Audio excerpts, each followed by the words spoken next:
Hello, I'm Joe Hren. Governor Mitch Daniels is slated to become the next president at Purdue University.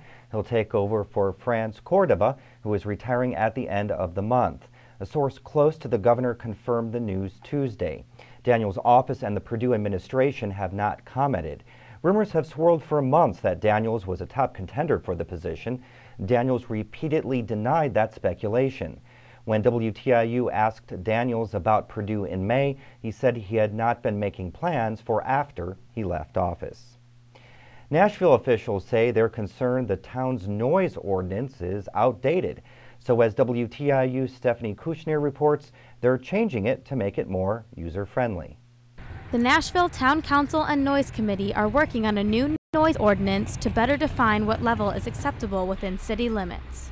Town Council President Bob Curlin says the current policy is too vague and difficult to enforce. I think what we're trying to clarify, especially for the community and the police department, is to have a good, solid ordinance that if we need to enforce it, that we can enforce it. I think that's the main thrust of really looking at the noise ordinance. Under the current policy, police decide what an acceptable noise volume is. Nashville Canine Officer Tim True says the new policy will be easier to enforce and understand. I enforce anything that's in black and white and do the best I can, but when it's not clear for especially the public, I think that's where our biggest problem lies is the public. It's not real clear to them, and just officers' discretion is what it boils down to as far as noise. Motorcycles and loud music are cited as the main disturbances. The policy is on the agenda for Thursday's council meeting, but it will still need further review before it's adopted into law. For WTIU News, I'm Stephanie Kushner. And students at Edgewood Junior High and Edgewood High School will carry less weight in their backpacks next year as they trade in their textbooks for iPads. The Richland Bean Blossom School Board voted unanimously to lease more than 1,000 of the devices over a 3-year period.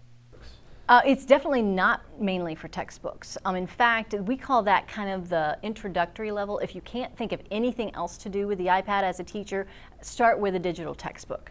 But that's really very, very low level. We want it to get to the point where it's more creation as opposed to just consumption of material.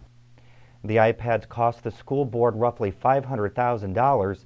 Parents can expect to pay $95 to rent the device, which is around $4 to $10 more than renting textbooks.